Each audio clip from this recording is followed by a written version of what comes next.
ఈ ప్రభుత్వం మీ కష్టంతో వచ్చిన ప్రభుత్వం. ఇది పేదోళ్ళందరూ ఆశీర్వదించి దీవించే వచ్చిన ప్రభుత్వం. గౌరవ ముఖ్యమంత్రి రేవంత్ రెడ్డి గారి నాయకత్వంలోని మన ప్రభుత్వం వచ్చి 2 సంవత్సరాల 4 నెలలు పూర్తి చేసుకున్నాం.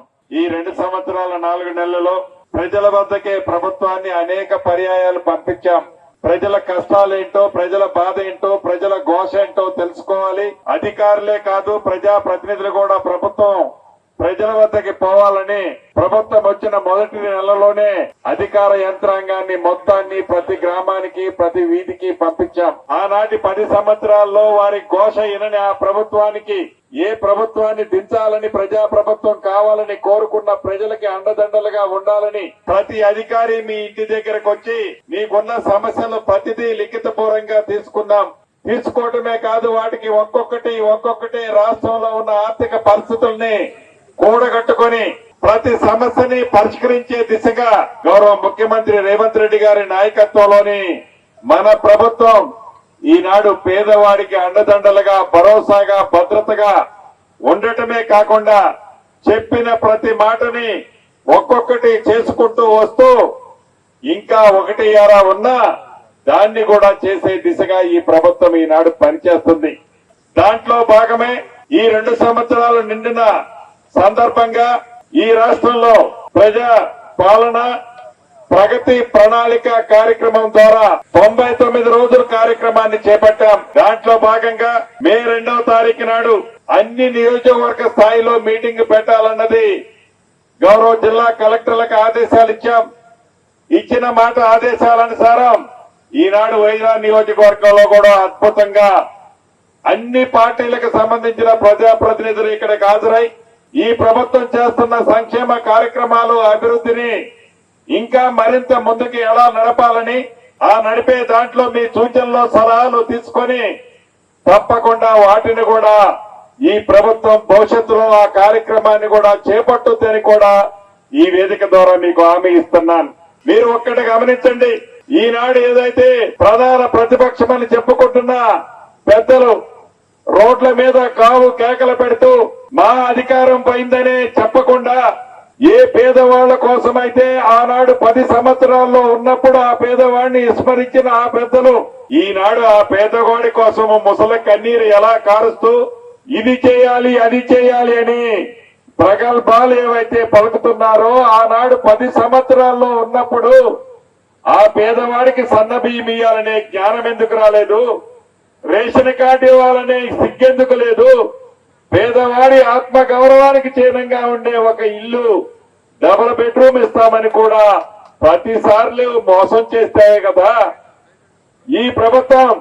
ధనిక తెలంగాణ రాష్ట్రాన్ని అప్పుల తెలంగాణ రాష్ట్రంగా చేసిన పేదవాడికి అండదండలుగా ఉంటూ ఇన్ని కార్యక్రమాలను మంచి చేసిందంటే దాన్ని చేస్తూనే చెప్పిన ప్రతి మాటని ఈనాడు ఈ ప్రభుత్వం పేదవాడికి అందిస్తుంటే అది జీర్ణించుకోలేక, దాన్ని ఒక్కబట్టుకోలేక వంటి నిండా ఇషాన్ని నిప్పుకొని ఈ ప్రభుత్వం మీద, గౌరవ ముఖ్యమంత్రి గారి మీద అవాక్కులు చవాక్కులు పేలుతూ మళ్లీ వచ్చేది మా ప్రభుత్వం అని నిస్సిగ్గుగా మాట్లాడటానికి సిగ్గెక్కడ లేదు అని అడుగుతున్నాను. అంతేకాదు, ధనిక తెలంగాణ రాష్ట్రంలో ఉన్న ఈ ప్రభుత్వం ఆనాటిని ఈ ప్రభుత్వంలో పేదవాడికి 200 యూనిట్లు ఉచిత కరెంట్ ఇవ్వాలనే ఆలోచన ఈనాడు నీకు రాలే. పేదవాడి పిల్లలు హాస్టల్లో చదువుకునే పిల్లల పువ్వ కూడా సరిగ్గా పెట్టలేకుంటుంటే 200 యూనిట్లు ఉచిత కరెంటే కాదు, 500 రూపాయలకి గ్యాస్ మొత్తే కాదు, హాస్పిటల్ ఛార్జీల కింద 200%, డైట్ ఛార్జీల కింద 40% ఈ ప్రభుత్వం పిల్లలలాగే పేదవాడి పిల్లలు కూడా చదువుకోవాలని ఈ కార్యక్రమాలన్నీ ఈ ప్రభుత్వంలో పేదవాళ్ల పిల్లలకి చేస్తుంది కూడా నీకు కనపడటం లేదా? ఇలా అనేక సంక్షేమ కార్యక్రమాలు చేస్తూ కాళేశ్వరం కట్టాలనే ఆలోచన వచ్చింది. నిజంగా కాళేశ్వరం కట్టాలనే ఆలోచన మంచిదా చెడ్డదా అన్నదానికంటే కూడా దానికి సమాంతరంగా పేదవాడికి మంచి చేయాలనే కోరికలన్నీ, పేదవాడి కోరికలు కూడా తీర్చాలనే ఆలోచనలన్నీ నువ్వు విస్మరించి పేదోడికి ఇల్లు కడితే, పేదోడికి సంక్షేమ కార్యక్రమాలు ఇస్తే దాంట్లో నాకేం కమిషన్ వస్తుందని కాళేశ్వరం కడితే 1,00,000 కోట్లు వస్తాయని కాళేశ్వరం కట్టావే తప్ప పేదవాడి సంక్షేమం కోసం నువ్వు అధికారంలో ఉన్న 10 సంవత్సరాలు ఏమీ చేయల. చివరగా మీకు చెప్పేది ఒకటే, గౌరవ స్థానిక శాసనసభ్యులు కానీ ఈ రాష్ట్రంలోని ముఖ్యమంత్రి గారు కానీ మంత్రులమైన మేము కానీ నిరంతరము పేదవాడి దగ్గరికే ఈ ప్రభుత్వం వస్తుంది, భవిష్యత్తులో కూడా వస్తుంది. ఇచ్చిన ప్రతి మాటని నెరవేరుస్తాం. ఇప్పుడే గౌరవ కలెక్టర్ గారికి ఆదేశాలు ఇచ్చాం.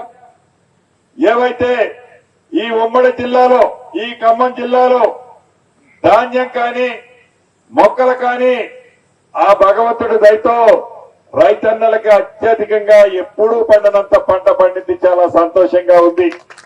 ఆ పండిన పంటని ఇప్పటికే కొంత కొనుగోలు చేసి అధికారులు గోదాములకు తరలించారు.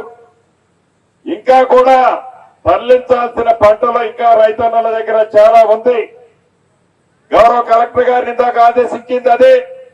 ఈ రాబోయే వారం రోజుల్లో ఏదైతే మొక్కలు కానీ ధాన్యం కానీ ఎక్కడైతే కళ్ళల్లో కానీ గ్రామాల్లో కానీ ఉన్నాయో వాటన్నిటినీ యుద్ధ ప్రాతిపదిక మీద ప్రభుత్వం తప్పకుండా కొనటమే కాకుండా ఖాతాలు వేయటమే కాకుండా ఆ రైతన్నల ఖాతాలో కూడా డబ్బులు వేసి తీరుద్దని కూడా ఈ వేదిక మీద నుంచి మీకు తెలియజేస్తున్నాను. నిన్న మొన్న ఆ గుమ్మస్తా తెలంగాణ పేపర్ లో చూసాం. పేపర్ మొత్తం ఒక దగ్గర దోచట్లో ధాన్యం తీసుకొని చూపిస్తున్నట్టు, మరొక దగ్గర మొక్కలను చూపిస్తున్నట్టు, బస్తాల మీద కూర్చొని మాట్లాడుతున్నట్లు డ్రామాలు చెప్తున్నారు. ఈ పెద్ద మనుషులు కాదా ఆనాడు ఒరేస్తే ఉరేనని చెప్పింది? ఈ పెద్ద మనుషులు కాదా వీరు? ఈ రైతన్నల పక్షాన వీరేదో పుసల కన్నీరు ఈనాడు కారుస్తుంటే దాన్ని చూసి ప్రజలు నమ్ముతారని ఇంకా భ్రమల్లో బతుకుతున్నారు. అంటే ఉండండి, అంటే ఆశపడండి. ఈ ప్రజలకు తెలుసు, ఉన్నట్లు స్పష్టంగా చెబుతున్నాం. డబ్బులు లేకపోయినా తల తాకట్టు పెట్టైనా రైతుని రాజును చేస్తామని చెప్పాం. ప్రభుత్వం వచ్చిన మొదటి 9 నెలల్లోనే 21,000 కోట్ల రూపాయలు 25 లక్షల మంది రైతన్నలకి 2 లక్షల చొప్పున రుణమాఫీ చేశాం. రైతు భరోసా ఇస్తున్నాం. ఒరేస్తే ఉరే నువ్వంటే సన్నట్లు పండించిన రైతన్నకి మద్దతు ధరతో పాటు అదనంగా క్వింటాలకు 500 రూపాయలు ఇస్తున్నాం. నీ ముఖానికి ఏనాడు చేయలే, ఈ ప్రభుత్వంలో చేసి చూపిస్తున్నాం. ఇది రైతుల ప్రభుత్వం, ఇది ఆడబిడ్డల ప్రభుత్వం, ఇది నిరుద్యోగ యువత ప్రభుత్వం, ఇది దళిత గిరిజన మైనారిటీ సోదరుల ప్రభుత్వం, ఇది పేదవాడి ప్రభుత్వం.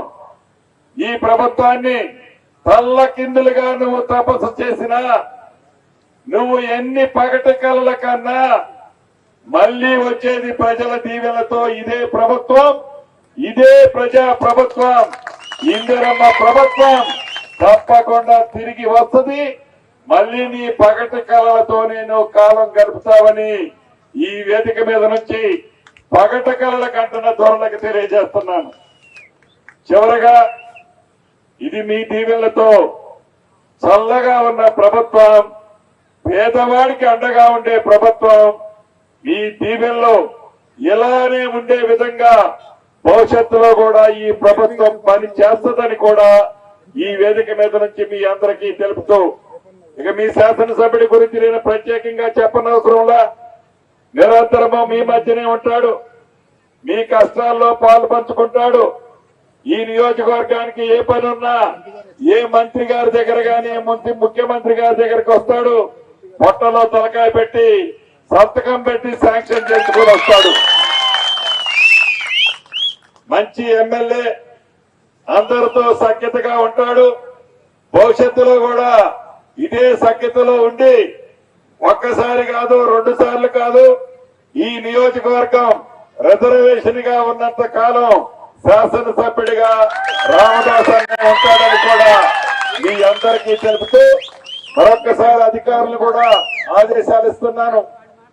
ఈ ప్రభుత్వంలో ఏ పేదవాడికి ఏ రైతన్నకు ఎటువంటి ఇబ్బందులు రాకుండా ఇంకా అవసరమైతే 2-3 గంటలు మీరు ఎక్కువ కష్టపడి ఈ స్టాక్స్ ఎక్కడెక్కడ పెట్టాలన్నది ఇందాక మీకు చెప్పినట్టు కలెక్టర్ గారు వాటన్నిటినీ ఏర్పాటు చేసి యుద్ధ ప్రాతిపదిక మీద రైతులు పండించిన పంటను సేకరించవలసిందిగా మరొక్కసారి మీకు తెలుపుతూ నా కుటుంబ సభ్యులందరికీ మరొక్కసారి శిరస వంచి నమస్కారం తెలుపుతూ మీ అందరి దగ్గర సెలవు తీసుకుంటున్నాను.